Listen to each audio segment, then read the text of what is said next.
inicialmente agradecer aos companheiros de instituições que promoveram este evento. Decir também aprecio e gratidão por esse país e por sua gente, por múltiplos aprendizados e alegrias que me han proporcionado em minhas vivências acá.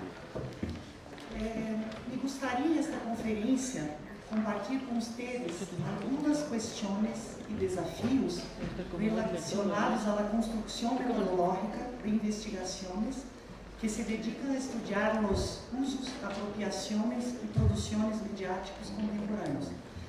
Estou falando de usos e apropriações um pouco para distanciar-me da expressão de recepção, embora o título tenha conservado essa expressão, porque também estamos tentando nos desvincular de filiações aos esquemas mecanicistas e perspectivas funcionalistas que concebem os sujeitos de uma maneira, às vezes, muito reduzida, um pouco problemática, né? Então, por isso vou referir esta expressão.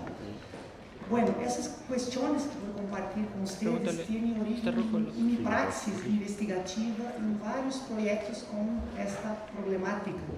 Pero também, isso é uma marca muito forte do que vou falar com vocês, há marcas fortes, então, de nossa experiência do grupo Processo Com, que ha trabalhado muito com esta problemática. E eu vou começar dizendo a vocês que, para nós outros, os usos, apropriações e produções midiáticas são uma problemática complexa, multidimensional, dinâmica e processual. Entendemos que, em sua constituição, operam múltiplas lógicas e precisamos tomar em conta essas múltiplas lógicas. Há lógicas macroestruturais e microestruturais involucradas, há lógicas multicontextuais, estou questionando se é possível pensar em multidimensionalidades históricas, claro, em hierarquias e outras máximas, portanto também que a isso marca a complexidade da questão e as grandes desafios para os acadêmicos produzir. Reconhecemos que essa problemática produz no âmbito de comunicação, eu digo, não é a área que fabrica, são uma delas também, um processo ademais de ser muito mais complexo, essa produção ser mais colocada de maneira possível do sujeito em aparição, em construção, ele vai produzir sempre essas muitas articulações, ele vai discutir essas questões com isso. Sabemos que uma trajetória dela sempre será ativa, sujeitada em alguma dessa problemática. Foram falando de comunicação como aquele que fabrica, que é esse reconhecimento que dimensões de uma aplicação de los campos, por exemplo, a produção, mesmo quando e através das aplicações dos desvios, fabricamos produtos, por exemplo, as chamadas, os formatos científicos, as linguagens, esses são referenciais, tudo isso compõe toda essa complexidade dessa questão, que é estudar também este sistema articulado, função social. A informação se ha vuelto más o menos confiable. Exceto, claro, que hoje es decir, se puede confiar en todo lo que se encuentra en línea. se reordenam esses âmbitos. Una segunda, crece el modelo de teoría de la reproducción visual de hoy. No será más necesario pensar en teorías de las comunicativas como temos aí também outras dimensões, por exemplo, a produção de produtos digitais, as instituições involucradas, as corporações, os poderes, questões que não podemos desconsiderar. Também temos, por exemplo, os desenhos das plataformas, o teste por essa que também materializam o que vai acontecer nos processos das apropriações. São colaboradores. São também dimensões de poder. Então, se não podemos deixá-las afuera de nossas construções nesta questão. Además de esto, ¿no? Nos posicionamos en una perspectiva de que no podemos dejar para afuera los mundos concretos de los sujetos, de los grupos y de los colectivos que vamos investigar. E nesse âmbito, há multidimensionalidades de distintas ordens, técnicas, simbólicas, sociais, culturais, políticas, econômicas, subjetivas, sensitivas, emotivas. Tudo isso está presente e mesmo, por exemplo, quando trabalhamos com os mundos digitais, não podemos desconsiderar esse mundo concreto, não? Pelos sujeitos e pelos grupos, ou o que seja que vamos, coletivos que vamos investigar. Assim também temos multicontextos, não? Multicontextos. Por exemplo, os processos macroestruturais da globalização, da mediatização, os contextos pequenos, não, do cotidiano, tudo isso tem que estar bem articulado em nossas construções. Também já citei que há combinações de lógicas temporais distintas, lógicas históricas, lógicas processuais, lógicas sincrônicas, situacionais, mas também, e já falaram os companheiros antes, os devires, as orientações relativas ao futuro. Há complexo, não, de multilógicas temporais que temos que ter em conta. Então, tudo isso é desafio para essas arquiteturas de nossas investigações. Desde o programa de pós-grado onde estou trabalhando, para nós outros é muito importante, e é na área de concentração de nosso programa, pensar que em la contemporaneidade os processos de mediatização são um componente fundamental de nossas problematizações, não? Hoje também a convergência e a mobilidade estão desestabilizando e complexificando ainda mais esses processos de mediatização. Então, as dinâmicas, as configurações, os usos e apropriações vão ganhando redisenhos que temos que problematizar e pensar.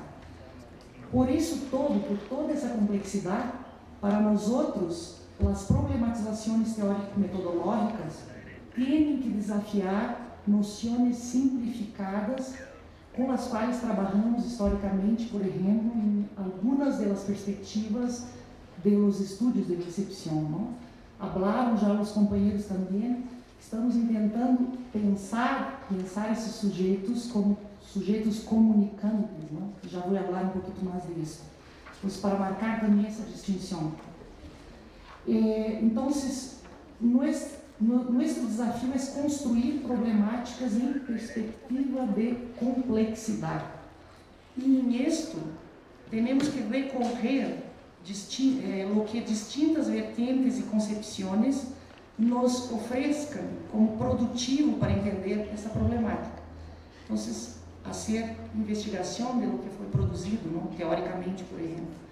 Mas o grande desafio é trabalhar e operar com eles, porque o concreto é dinâmico, é distinto, é diferenciado, não? Então, temos que fazer retrabalho sobre isso muito forte, não? Sempre em profunda afinidade com as expressões da realidade comunicacional concreta que vamos investigar. Em el âmbito propriamente metodológico, nós outros trabalhamos em el grupo Processo com um posicionamento epistêmico transmetodológico, que está muito bem trabalhado, sistematizado e fundamentado por nosso colega Refém Maldonado, pelo que também estamos trabalhando e buscando operar em nossas investigações concretas, não? Em arreglos múltiplos de concepções, métodos, experiências e operacionalizações. Esta linha epistêmica nos coloca a necessidade de construir confluências e atravessamentos de lógicas, de concepções, de métodos, de procedimentos que possibilitem construir inteligibilidades mais produtivas para esta questão que tratamos de investigar. Pois se ela é complexa, não? E tem tantas dimensões, não é possível pensar que um método, uma teoria, uma perspectiva, uma vertente será capaz, não, de dar conta de todas essas multidimensionalidades. ter em conta isto é um desafio e sempre vai haver recorte, não? Porque nas investigações concretas necessitamos operar recortes, não? Pero também esses recortes não podem desconsiderar as complexidades. Esses recortes têm que ser feitos em sintonia com a realidade concreta. Por exemplo, quando estudamos mediações, não é adequado aplicar modelos de mediações, não?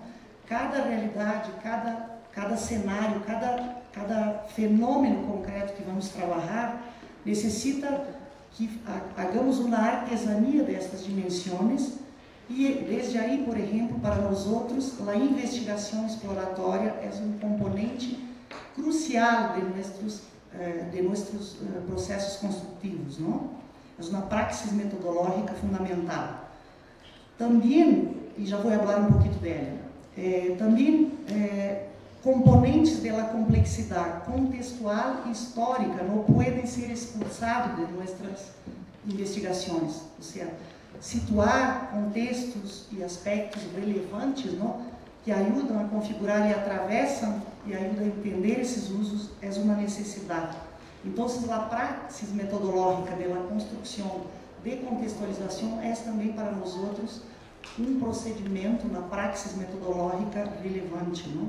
E muito desafiadora, porque é todo um trabalho de imersão nas realidades, de investigação de investigações, de materiais documentais, de dados de distintas naturezas, que permitam fabricar devidamente esses componentes do contexto, de maneira a iluminar a questão comunicacional, não? E não derivar para outras ciências ou outras áreas, não?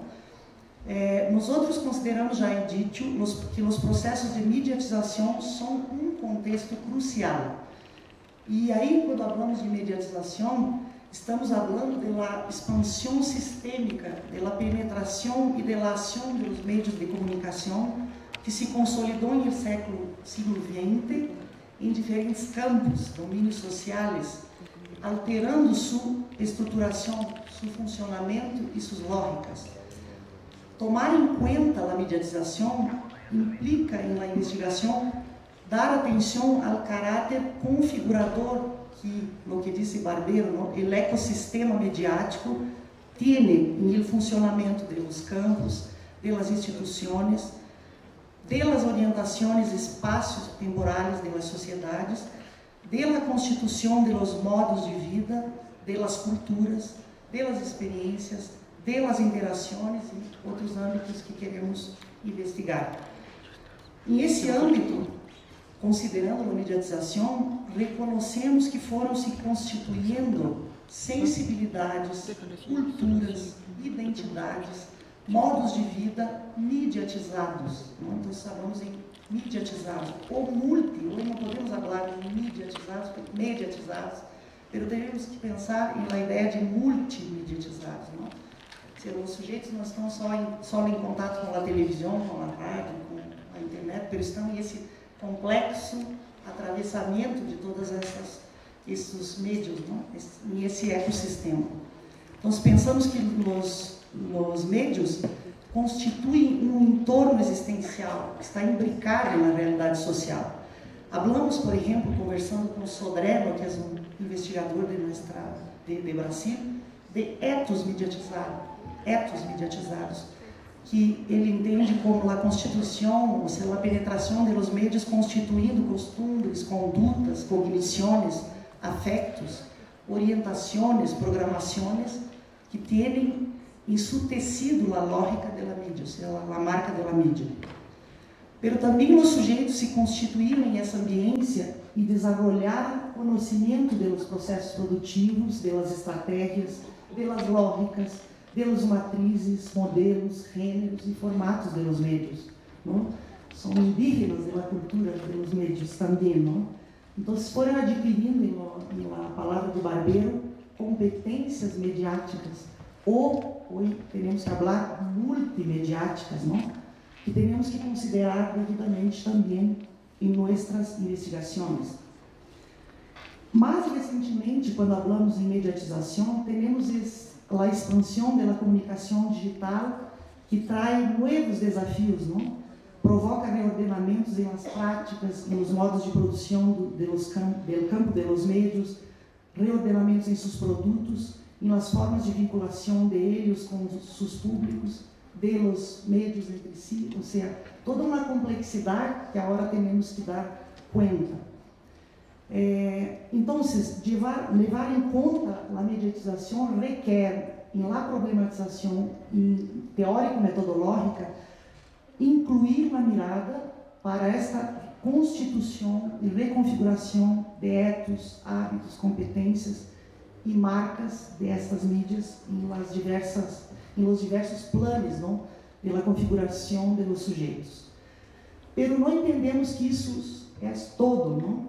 Mesmo quando falamos em campo, em âmbito digital, para nós outros a inteligibilidade dos processos, dos usos, apropriações e produções mediáticos requer tomar em conta estes multicontextos e multidimensionalidades que constituem as experiências, os mundos simbólicos, os etos, as culturas de los sujeitos. E isto não se pode devidamente considerar sem ter uma clave processual e histórica. Então, trabalhar os sujeitos comunicantes é uma necessidade e um forte desafio. Entendemos que temos que concebê-los e problematizá-los desde esta constitutiva multidimensionalidade complexa e concreta. E aí se inclui, então, como já he dito, vínculos estruturais, atravessamentos multimediáticos, dimensões históricas, multiculturais, multicontextuais, políticas, econômicas, éticas, filosóficas, simbólicas, subjetivas, emotivas, sensitivas, entre outras. Para nutrir devidamente essa complexidade, para nós outros é importante em cada investigação incluir programas execuíveis de investigação teórica forte, considerando multiperspectivas produtivas para cada investigação em arreglos construtivos próprios, não? E muito afinados com as demandas da realidade concreta. Também a investigação da investigação, porque o campo não está nascendo hoje, não? E há muito conhecimento, incluso muitas problematizações teóricas interessantes, não? Que estão armazenadas, vamos dizer assim, nas investigações. Então, os programas de investigação, para nós outros também são uma praxis metodológica crucial. Uma questão importantíssima para nós outros é construir a investigação em vínculo orgânico, concreto, vivo com a empiria, ou seja, com o mundo concreto que desejamos investigar, dos sujeitos, dos grupos, dos coletivos, não? Por isso, então, já falei, temos que incluir em nossos processos metodológicos o que chamamos de investigação exploratória. E isto é um componente não é uma investigação projetada previamente com sua problemática, com seus componentes teóricos e depois ir ao campo, não? É uma fase construtiva da caminhada investigativa. Ou seja, estamos vivenciando, nos aproximando da realidade e concomitantemente, articuladamente, trabalhando na consolidação da problemática. De tal maneira que todos os indícios, as pistas, os elementos que em essas vivências apareçam, nos ajudem a dar concretização para nossa construção. Então, a problematização teórica não pode dar-se de maneira viva se não há essa articulação, não, com esse mundo empírico já nas primeiras fases, vamos dizer, do processo construtivo. A investigação exploratória é muito importante porque necessitamos também, na questão do método, do desenvolvimento, da construção de métodos e procedimentos, hacernos ter profunda afinidade com esse mundo empírico, además de estar devidamente articulado com as questões da problemática, não, teóricas e do problema e tudo isso. Então, como construir métodos que tenham afinidade, que tenham profunda capacidade, não, de adentrar a esses mundos concretos. É um desafio que a investigação exploratória pode nos ajudar a enfrentar, não? E esse caminho também nós outros temos testado e experimentado procedimentos, hecho reconstruções, reformulações e hasta abandonado, não, coisas a partir dos erros que detectamos em estas entradas exploratórias, para desde aí então consolidar um desenho investigativo que pueda dar conta, não, de toda esta complexidade de fazer a investigação em profunda vinculação com o mundo concreto. O prisma epistêmico-metodológico que nós outros trabalhamos implica uma necessária combinação, confluência e atravessamento de lógicas, concepções e estratégias e táticas investigativas. Quando falamos, por exemplo, do campo, como vamos a investigar os sujeitos, não? Temos que hoje, para nós outros é importante, é uma praxis aí de muitos anos, temos que operar a construção de arreglos metodológicos. Não há uma só metodologia que pueda dar conta, não, de trabalhar essa multidimensionalidade e também de dar conta de finalmente entrar nesses mundos empíricos. Então, sempre esses arreglos vão ser trabalhados pensando nas possibilidades dos métodos e procedimentos epistêmicas, não? Pero também sua afinidade com a problemática, pero também há sempre um processo de construção inventiva que é necessário, porque tem que ter afinidade, como digo, com o mundo empírico, não?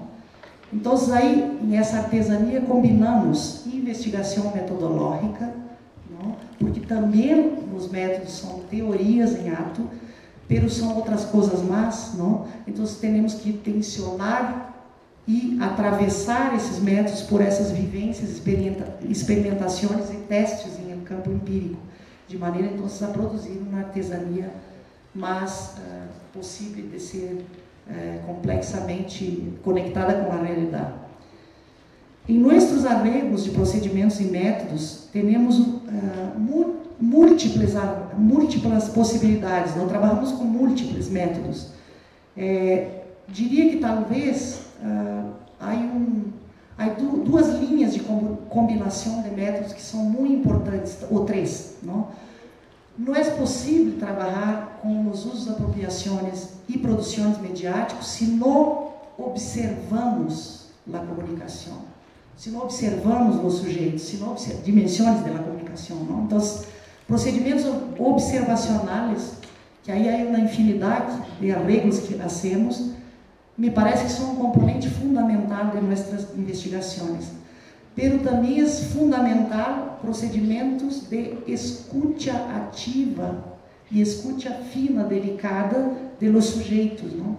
Múltiplos procedimentos também, não? Porque há que dar a palavra à gente, não? Senão não é possível entender suas cosmovisões, suas vivências, seus mundos simbólicos, suas produções de sentido, suas interpretações, seus desvios, suas rejeições e tudo o que ocorre, não, em la relação das pessoas com os médios. Nas observações comunicacionais mediáticas, temos trabalhado com alguns fundamentos da antropologia, por exemplo, a vivência em campo empírico, o manejo da posição do investigador, o estranhamento, pero nosso exercício é sempre retrabalhar isso, porque o que temos que dar conta não é do objeto antropológico, e sim do objeto comunicacional, não? Então, como redesenhar esses procedimentos múltiplos para que consigam, de fato, operar esta dimensão, não? As observações, os registros em as observações são importantíssimos, não? As observações permitem confrontar, complementar, alargar dados, e também são os registros e as observações das próprias situações de coleta de dados, junto com a reflexão epistemológica, são um componente fundamental para revelar esses mundos empíricos que vamos trabalhar. A escuta, e já estou quase, de los sujeitos para os outros, nos procedimentos que têm relação com isto, são múltiples, múltiples. Não podemos estar tranquilos com o questionário, com uma entrevista estruturada, porque tem limitações epistêmicas muito fortes, pero podem ser um componente de nossos processos de escuta, não? Pero aí, eu creio que para adentrar ao mundo de los sujeitos e nossas experiências, vemos que os procedimentos conversacionais menos formateados por lógicas pouco afines aos universos de los sujeitos seriam importantes, não? Então, por exemplo, o rótulo entrevista não dá conta para dizer de lo que trabalhamos, por exemplo, em nossas variadas construções de entrevistas, não? Temos multimodalidades de entrevista e trabalhamos sua acuidade, sua temporalidade, sua flexibilidade e sua sensibilidade para atuar com as formas expressivas e comunicativas das pessoas. Por exemplo, é muito distinto trabalhar com cegos, por exemplo, que já orientei trabalhos, não? Com surdos, ou trabalhar com jovens ou com ninhos, não? São muito distintas os requerimentos que colocam para que as abordagens de fato penetrem em esta escuta ativa e complexa, não? Então, esses procedimentos mestiços, eu diria, é para nós outros um caminho aí a trabalhar, não? E eu vou dar alguns exemplos, porque às vezes fica tão abstrato, não? Por exemplo, temos muitas investigações nossas que trabalham leitura compartida de mídias impressas, navegações compartidas de cenários digitais, videoconversas ou assistência compartida de produtos audiovisuais, relatos estimulados e dinamizados por materiais fotográficos, entre outras coisas, não?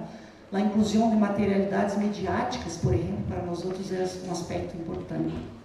Em caminho para o final de minha habla, dizendo que também havia dito, não, que a perspectiva histórica é muito importante para abordar as apropriações, usos e produções mediáticos.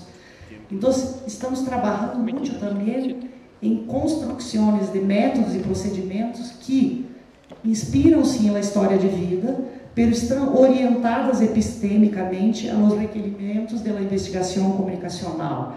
Então, se as histórias de vida mediática, os relatos de vida comunicacional mediática, são importantes instrumentos não é uma boa palavra, não, métodos, em verdade, para trazer à tona, não, as evocações de memórias e marcas que as vivências de los médios, ou que os médios deixaram as vivências das pessoas, además de las outras dimensões comunicacionais.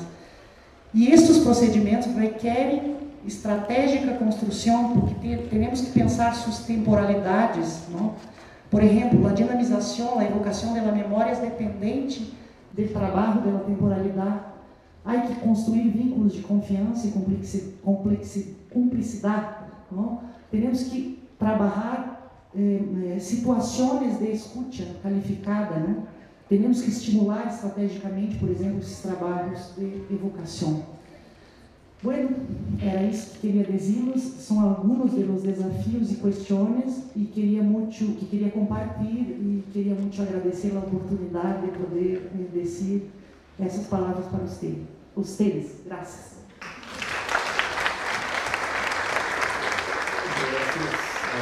Gracias, Adriana, por su intervención, ceñida ciertamente al tiempo. A continuación nos acompaña Nilda Jacks. Nilda es una colega desde hace algunos años de clase acá. Ella es profesora de planta del programa de posgraduación en comunicación e información de la Universidad Federal del Río Grande do Sul, en Porto Alegre. Es investigadora del Consejo Nacional de Desarrollo Científico y Tecnológico.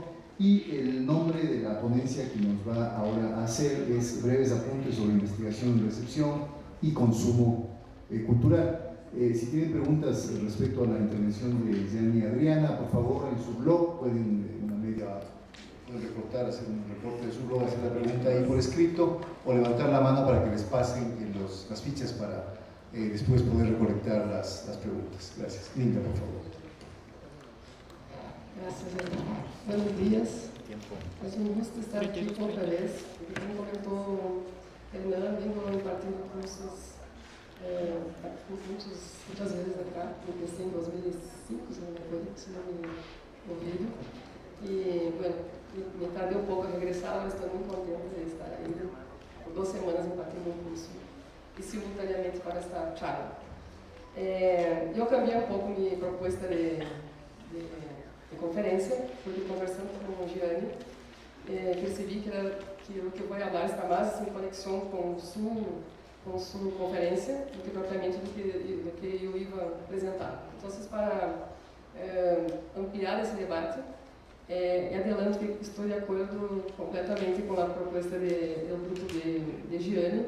Somos hija da mesma escola acadêmica, ou seja, nesta formação somos contemporâneas e temos uma formação muito marcada por os estudos latino-americanos e praticamente na mesma tutora de teses, então temos um diálogo estabelecido há algum tempo. Então, é uma brevíssima mirada sobre a investigação de recepção, e também estou de acordo com todos os colegas que afirmam que é uma expressão, é uma perspectiva que necessitamos cambiar para poder nombrar esta outra coisa que está acontecendo nessas investigações.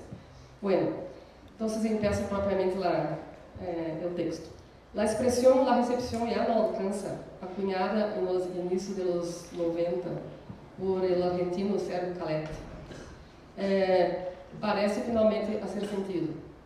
Passadas quase 2 décadas de la publicação deste artículo que é nombrado com esta expressão, esse título, nombrado com esse título, o campo mostrou que Calletti foi precipitado ou visionário, uma vez que o desenvolvimento e consolidação desta área de investigação tardaram por lo menos mais de uma década e somente agora começa a dar sinais de insuficiência por conta deste novo cenário tecnológico, esse contexto tecnológico.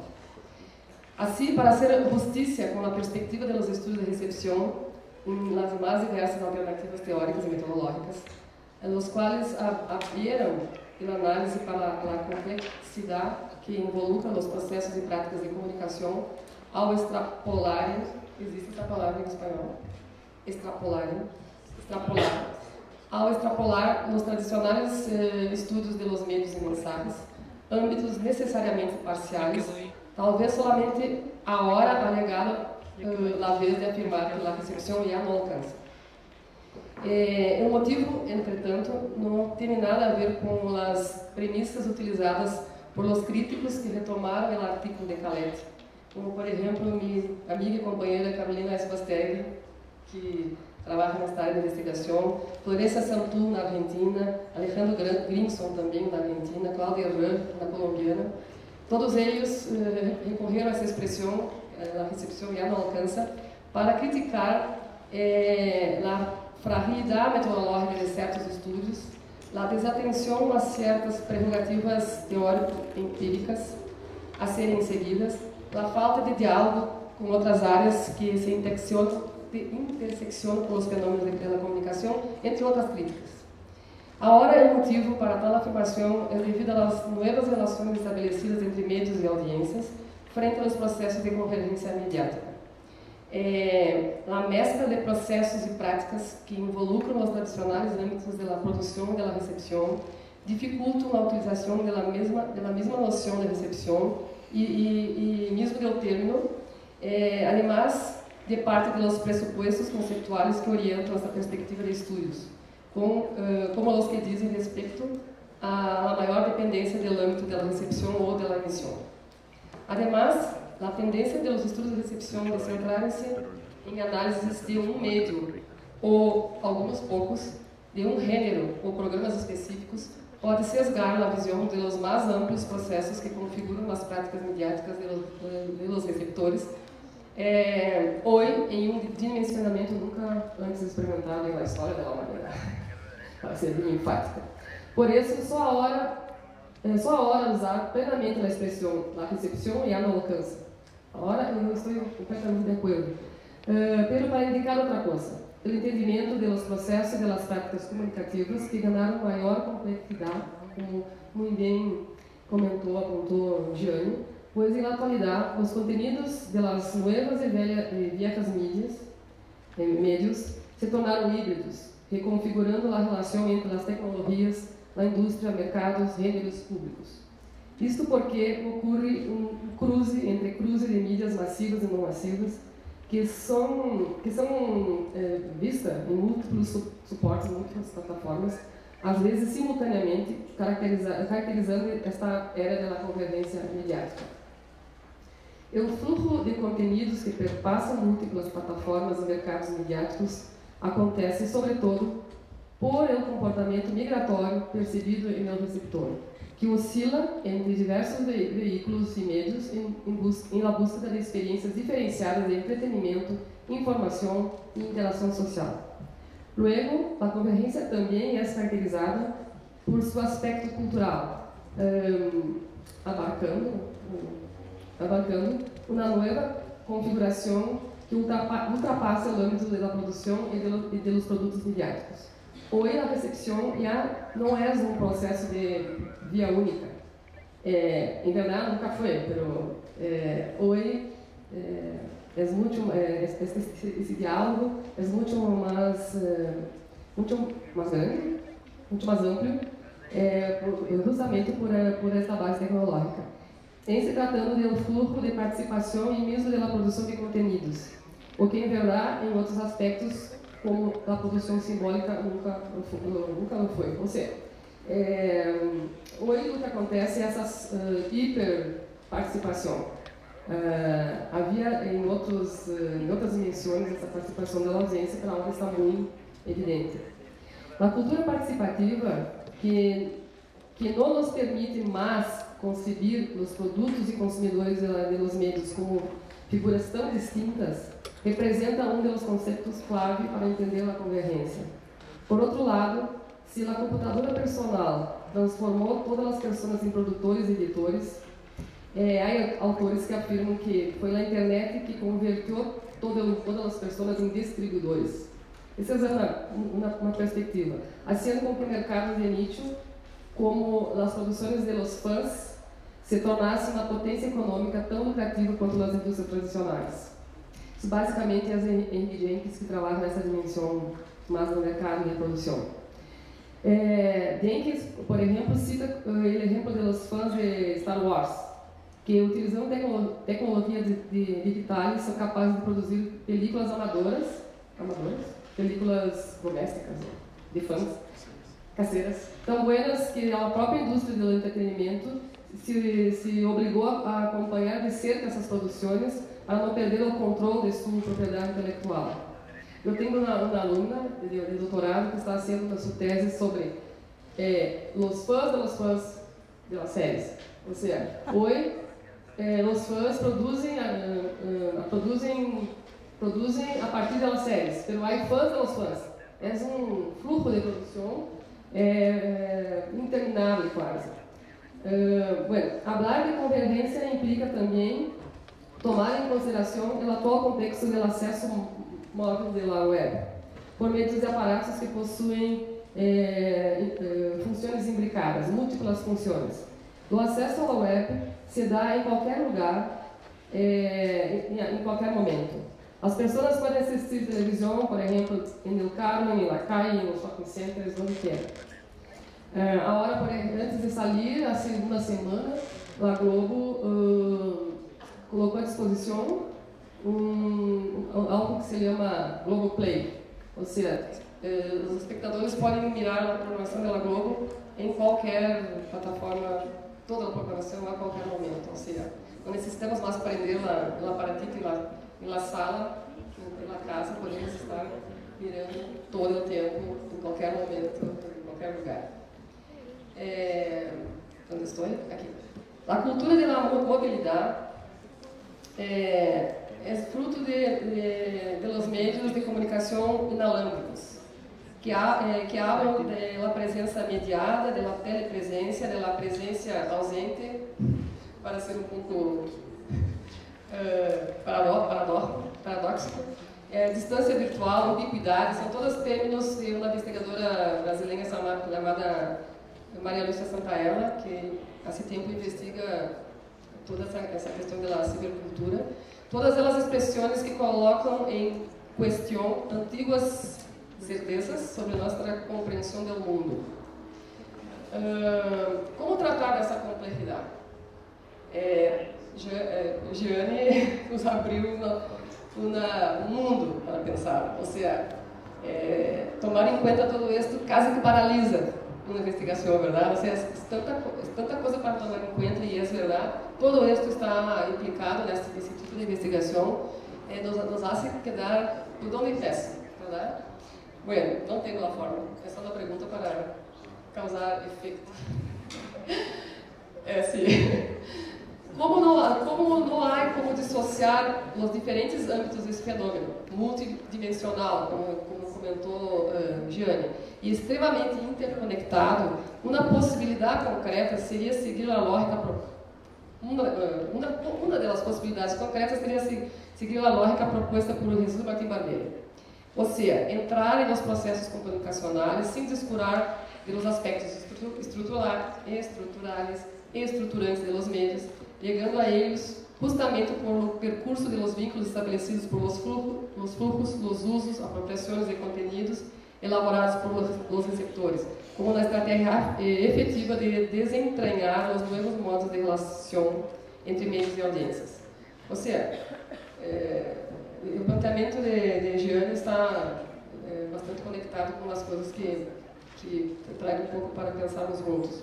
Isso significa, em última instância, efetivar um movimento articulado de análise, tanto dos meios como dos públicos, através das mediações que os vinculam, com todos os detalhes levantados por Jeane, que já não são as mesmas, mas como tal continuam exercendo seu papel configurador, justamente porque depende de fatores estruturais e contextuais que os relacionam. Também pode ser produtivo seguir a indicação de Fausto Neto, que é colega de Jeane e sim, pelos dois. E falar de Nízia, porque Nízia é meu colega agora.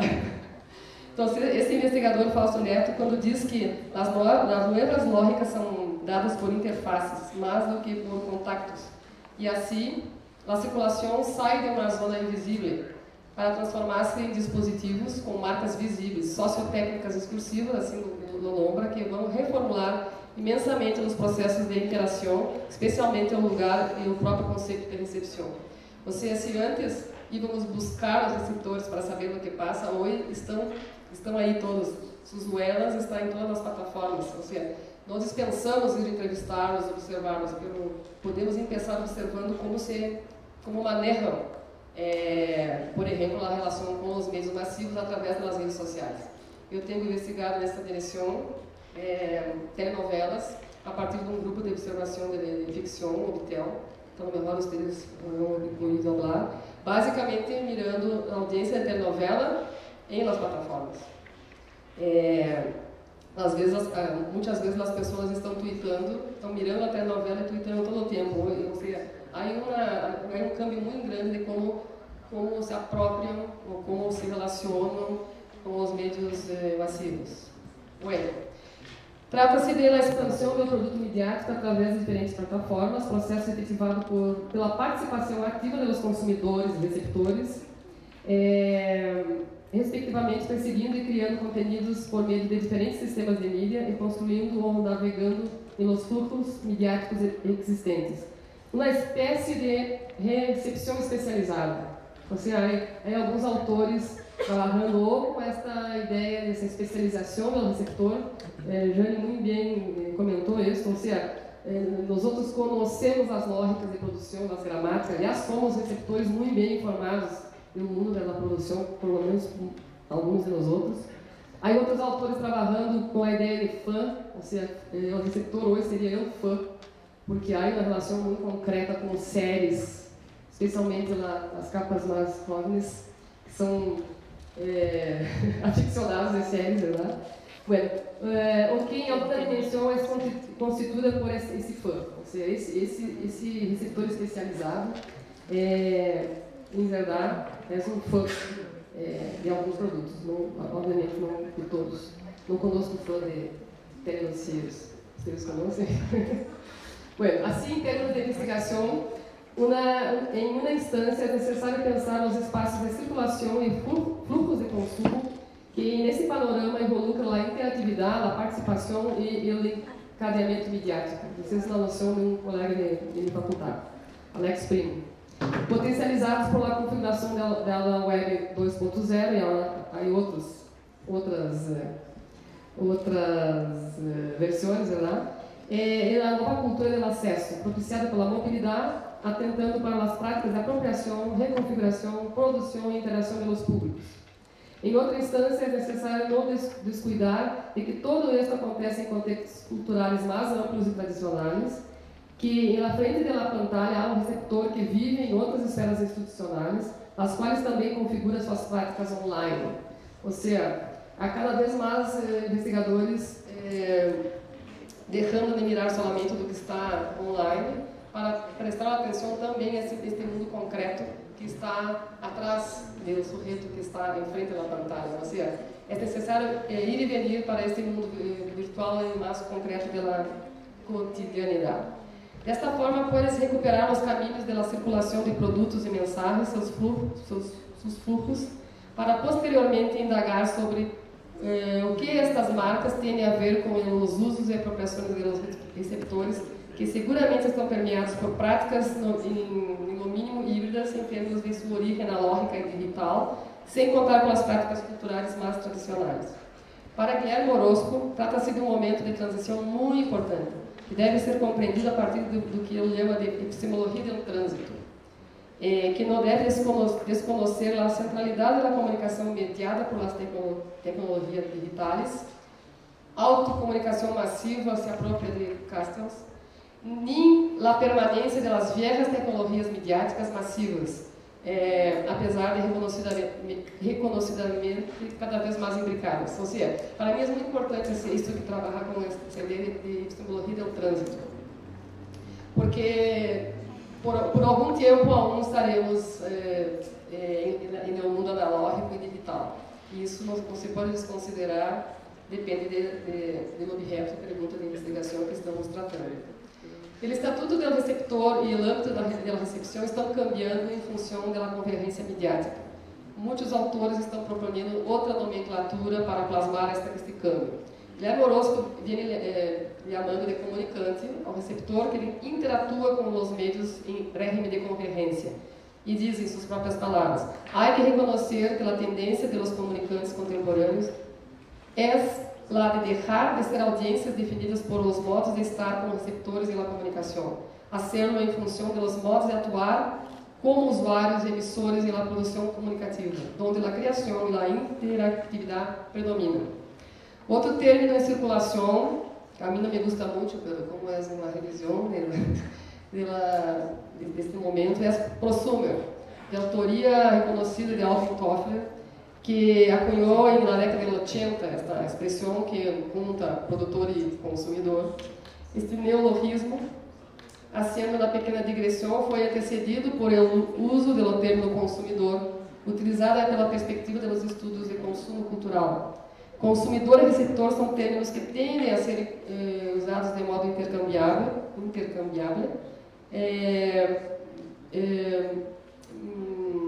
Pero eu penso que há necessidade de diferenciar esses processos de prática. Para mim, são duas instâncias que se complementam, especialmente em termos analíticos.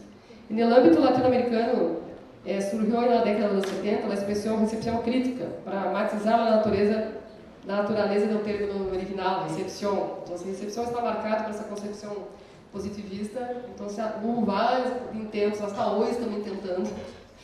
Então, a recepção não era suficiente, recepção crítica. Rebatizando a expressão recepção ativa, que também era outro intento, que já circulava em outros entornos acadêmicos.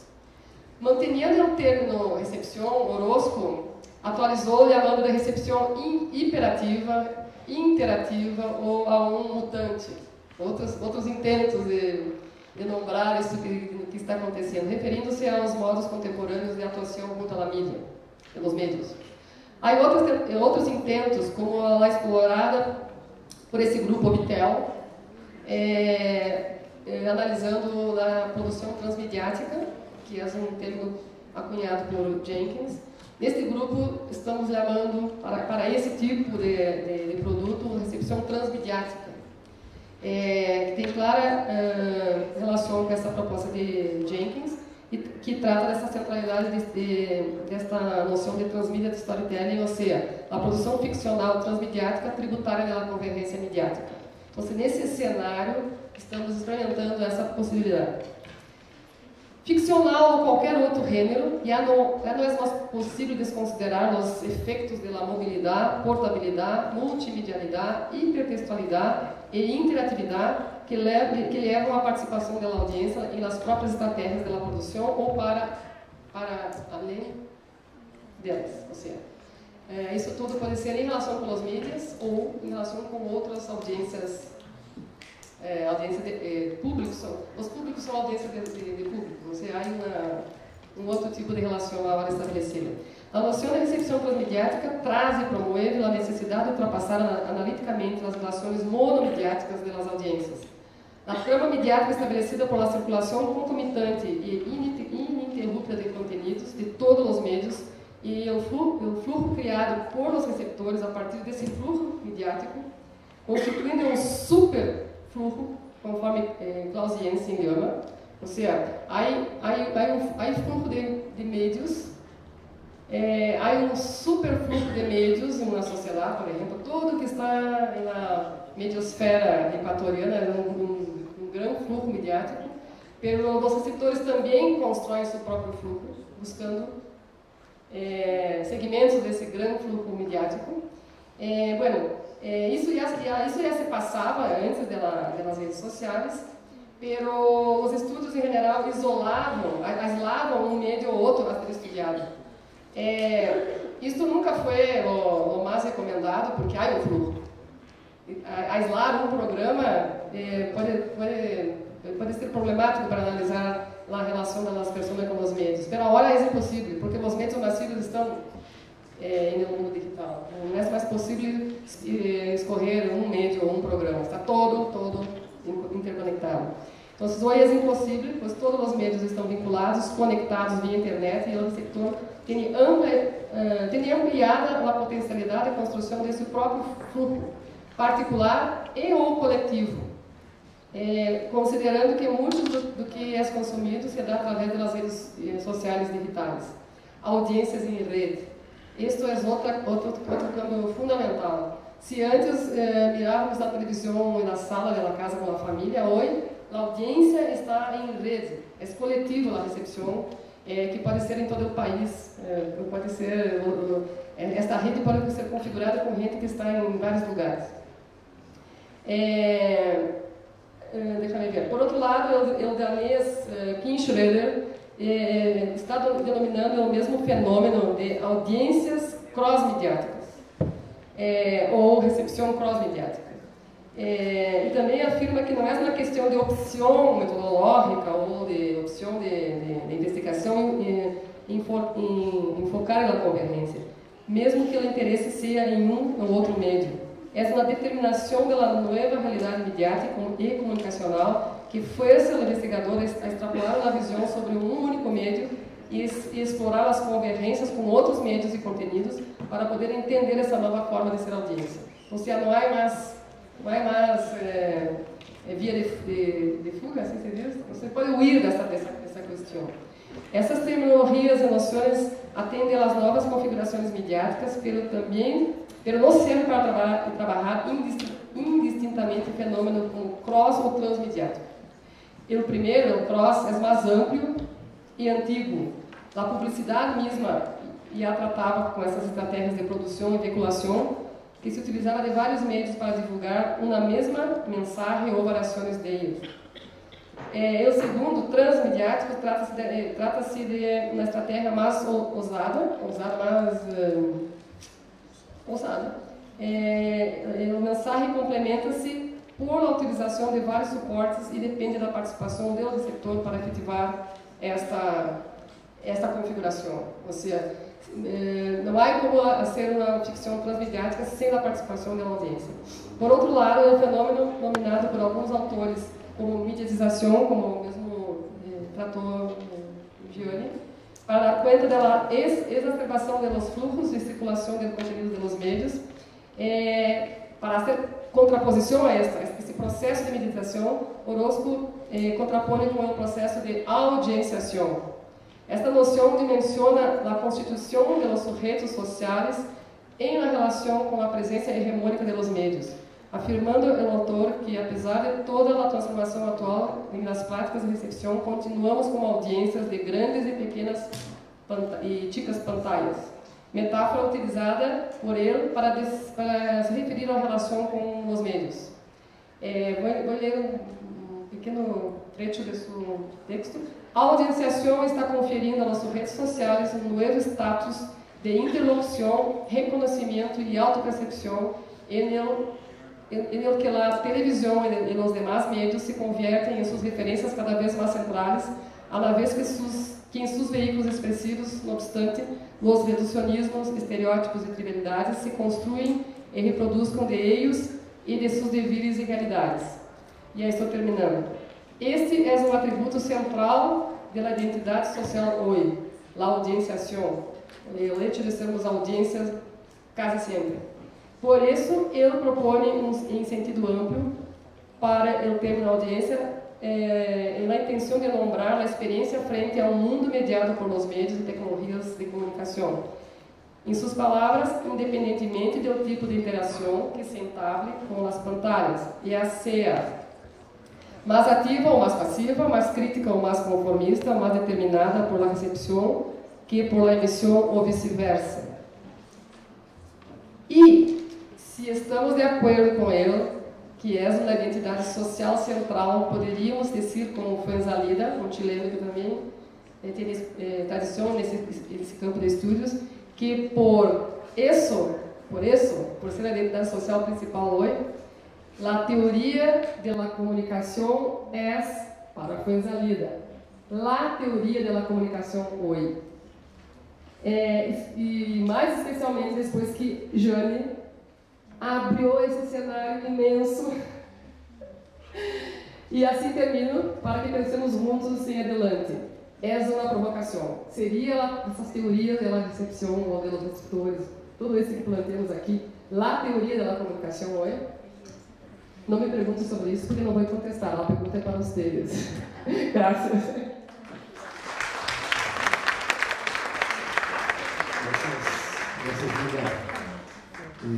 Con esa pregunta, si son los estudios de recepción ahora la teoría central de la comunicación, cerramos esta segunda intervención. Las preguntas, por favor, si pueden ser hechas en los términos más concretos y ojalá dirigidas a una de las dos ponentes. Vamos a recogerlas y para ganar un poquito de tiempo y permitir la participación más amplia de quienes tienen inquietudes, a tratar de juntarlas para que puedan Gianni y Linda contestar o responder. O intentar. Bien, parece sí. Eso que se dice.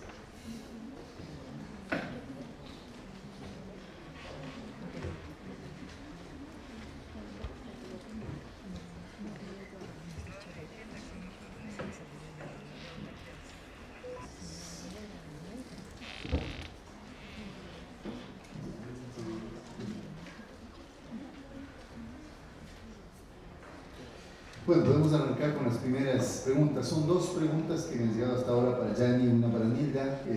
Vamos a ganar un poquito de tiempo.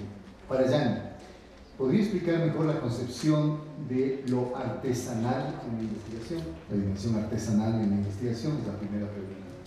La segunda pregunta, en el contexto de los medios de comunicación donde no hay comunicación, diálogo, sino unidireccionalidad, ¿en qué medida podemos hablar de sujetos comunicantes para referirnos a las audiencias que no participan en el flujo unidireccional? Son las dos preguntas para Gianni y luego seguimos con la o las preguntas que seguramente estarán llegando para Nilda y para Gianni. Si hay más preguntas, por favor. Sí, Gianni. Vou tentar contestar. Que bueno que perguntaram sobre a questão artesanal. Há um pensador interessante, muito interessante, muito instigante, não? O Wright Mills, que tem um apêndice, incluso em seu texto A Imaginação Sociológica, que se chama artesanato intelectual. E eu he estudado um pouco outras obras dele e vejo que quando recupera a noção de artesanato intelectual está em um texto metodológico, um distanciamento estudou muito lá o trabalho, não? O trabalho alienado na sociedade industrial, e como esse trabalho alienado separa o homem do processo de produção e, portanto, também impossibilita que o homem domine, reflexione adequadamente e, incluso, invente o processo produtivo, não? Então, como castrante, limitante, não? E também separa o processo, o homem do produto desse trabalho, que é a alienação também do mais trabalho, não? Então, quando recupera a categoria de artesanato intelectual, um pouco está dizendo, e nós outros temos muita afinidade com essa ideia, que não é possível na investigação setorizar, por exemplo, quando trabalhamos em grupo, pessoas que trabalham no operativo, pessoas que trabalham no teórico, ou seja, aí os expertos para cada coisa. Não. O investigador, desde o aprendiz até o mais renomado, mais grande investigador, tem que ter tem que adentrar em toda a lógica, não, do processo, tem que trabalhar em todas as dimensões do processo, se é para dar conta, e esse trabalho cuidadoso, artesano, no sentido de penetrar também isto, no pensar, etc., que dá condições de invenção, ou seja, dominar, reflexionar, ou seja, dominar as lógicas, não? Isso implica uma coisa muito séria, mas também poder refabricar essas lógicas, não? Na medida que eles dominam os processos. Então, a artesania é esse trabalho muito fino, muito delicado, de meter-se, não, em todas as dimensões da investigação e aprofundizar, conhecer, etc., mas também ter ação aí, não? Ter ação inventiva, produtiva, com os insumos que tienes das fundamentações, das vivências, etc., ter essa atitude de construtor também dos processos, não? De investigação. A outra pergunta, vamos ver se compreendi, se é possível falar de sujeito comunicante em processos unidirecionais de comunicação. Não sei se é possível pensar que há processos totalmente empezaria por aí, não? Totalmente unidirecionais da comunicação. Claro, se você pensa, há, não sei, um médium que veicula, propõe, ou seja, oferta, não? Produções que de nenhuma maneira produzem o sujeito. Você poderia pensar que é unidimensional, mas, por exemplo, uma produção da Globo, não sei se é isso o que seria unidirecional, mas não é, porque tu tens as teorias, por exemplo, dos gêneros, não? Vamos pensar que os próprios produtos, os produtos são articulações, ou seja, estratégias de comunicação entre produção e recepção. Eles incluem em sua tessitura elementos do mundo da gente, senão não é possível falar com essa gente, fazer-se inteligível. Então, aí tu tens a presença, por exemplo, do mundo da recepção, internamente também a gramática dos produtos, não? É uma maneira. Diretamente há outras formas, não? Cartas, e-mails, etc. Não? Então, uma primeira questão que estou questionando é se é possível pensar em unidirecionalidade, não? Claro, em hierarquias de poderes e, portanto, também que a produção, por exemplo, massiva, muitas vezes, ela tem o poder de produzir, não? E o outro, às vezes, não pode produzir, vamos dizer, produz significações, produz também comunicação. Eu digo, não é ela que fabrica o capítulo da telenovela, está bem? E, además, ou seja, mesmo que essa produção seja colocada de maneira que o sujeito não participe de sua construção, ele vai produzir sentidos, portanto, é um sujeito comunicante. Ele vai discutir essas questões em seu entorno. Então, ele sempre será um sujeito comunicante em alguma medida. Não? Não estamos falando de sujeito comunicante só como aquele que fabrica ou produz mediaticamente. Todos estamos em comunicação, todos comunicamos. Não? Pois, mesmo quando, e através das apropriações, dos desvios, ou seja, fabricamos comunicação. Pois, eu creio que é possível, sim, falar. Essas são algumas das ideias que me surgem agora para contestar essa questão. Gracias, Jana. Para Nilda, con la era digital la información se ha vuelto más o menos confiable, es decir, ¿se puede confiar en todo lo que se encuentra en línea? Esa es una primera pregunta. Una segunda, ¿crees que el modelo de teoría de la recepción es válido hoy?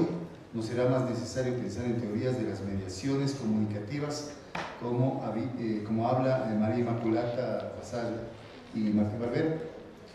Con la perspectiva de la tecnicidad y de la actualización de los modelos de las mediaciones.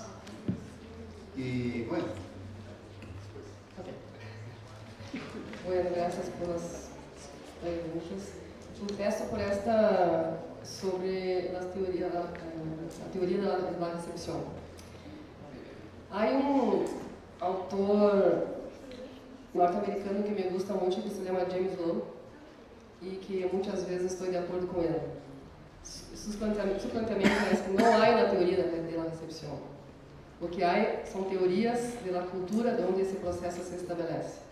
Para él, la teoría de la recepción, para él, la teoría de la cultura ecuatoriana, brasileña, cualquiera, são os laços, os vínculos teóricos para explicar os processos de recepção e também os processos de produção, obviamente. Então, eu diria, bom, eu sou suspeita para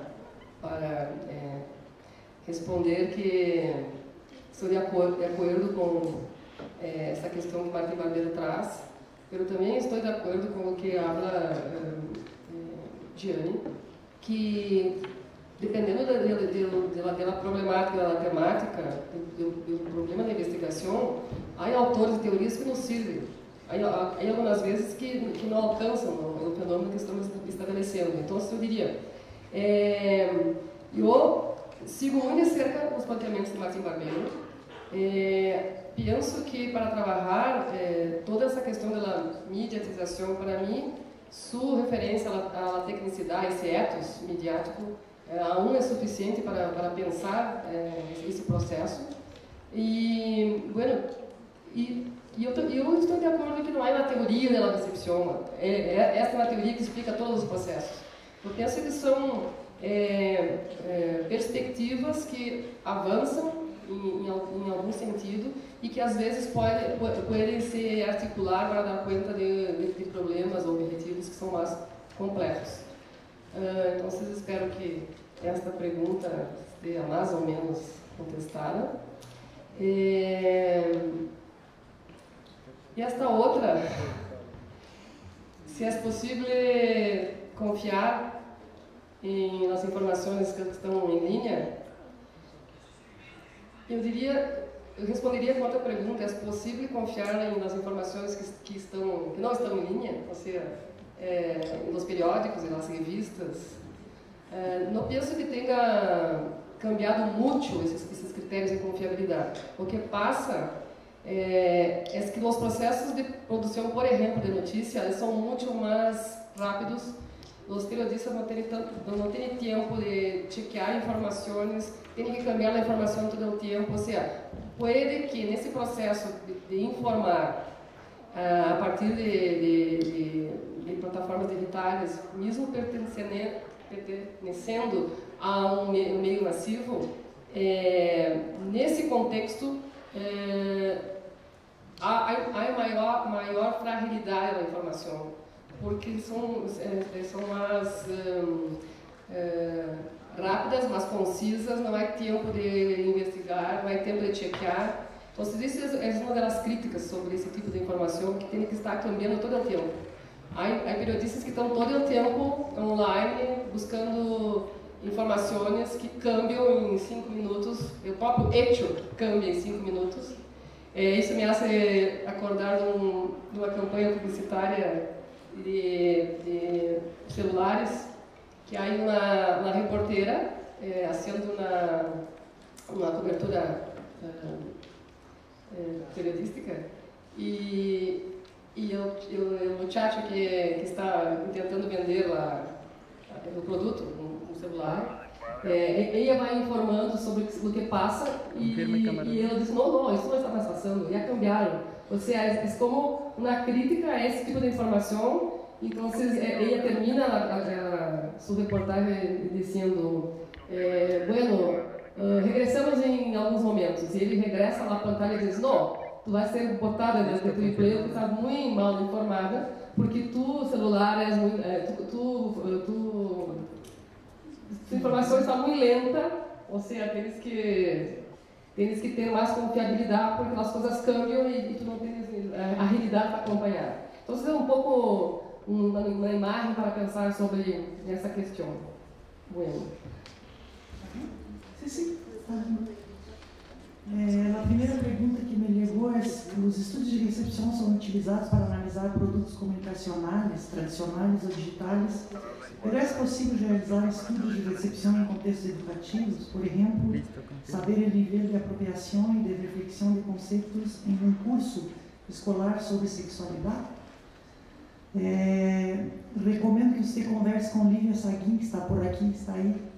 Está trabalhando com um processo de intervenção comunicacional, mas também educativo. Então, há inclusive todo um âmbito de desenvolvimento do conceito de educomunicação que é muito interessante, que aproxima muito a perspectiva da recepção, ou seja, algumas, não? Com esta ideia de educomunicação. Pero lembre-se, educar é também comunicar. Não sei quem hizo a pergunta.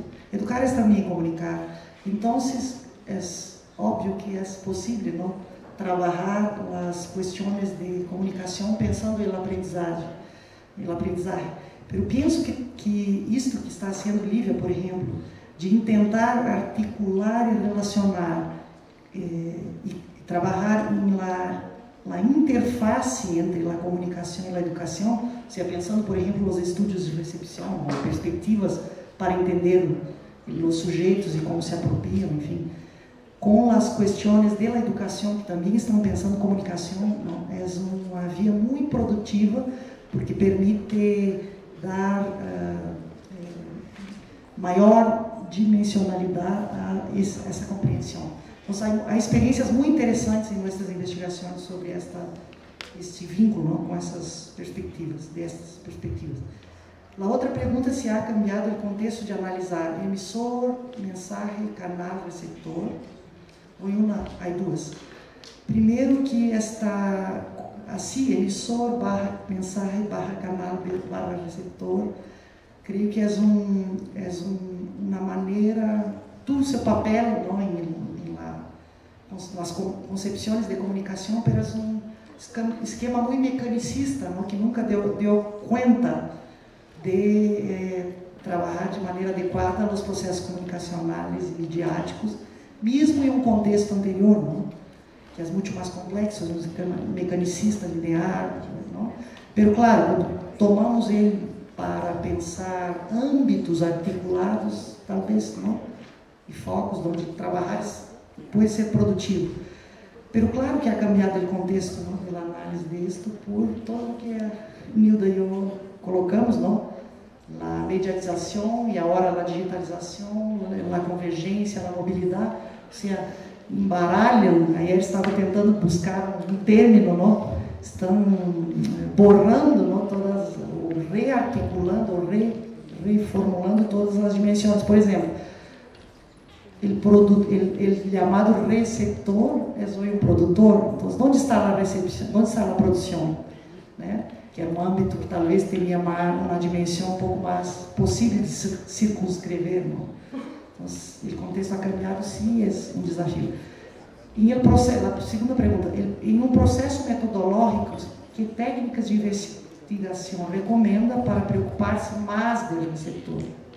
Para saber que pensa, que sente, que e como recebe a mensagem. Bueno. É um mundo aí, não? Pero bueno, a primeira questão que diria, não recomendo, mira, toma essa técnica e hace porque é a boa receita, não?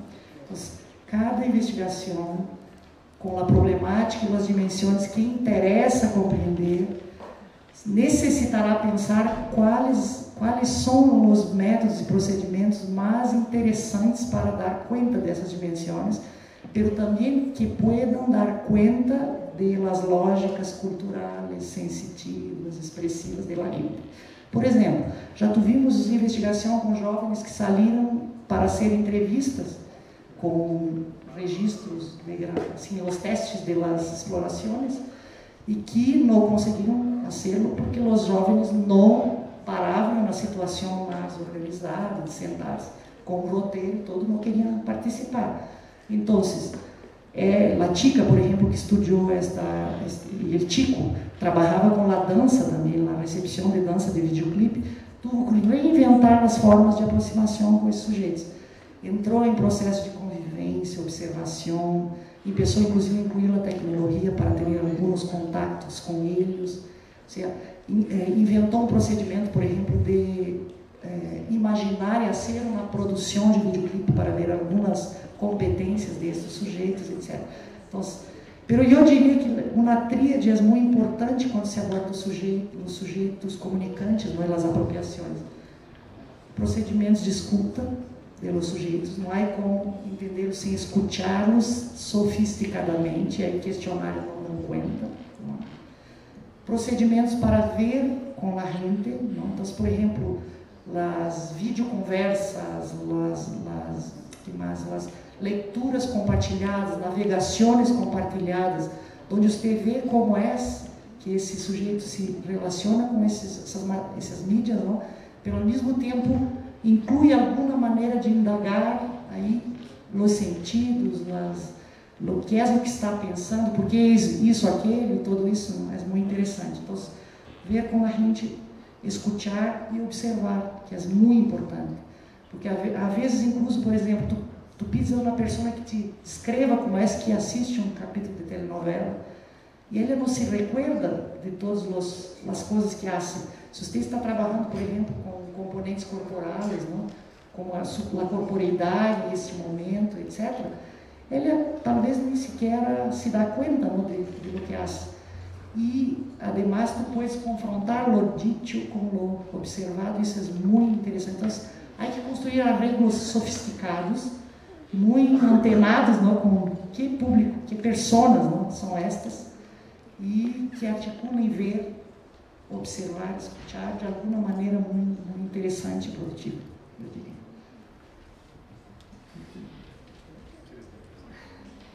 Eu recebi uma pergunta em português que necessito detalhes. Há encontros de seriadores anônimos. Quem me perguntou isso? O que são seriadores anônimos?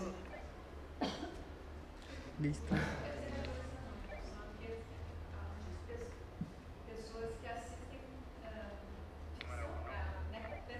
Ah, eu não conhecia essa expressão. Seriadores anônimos. Tá bem.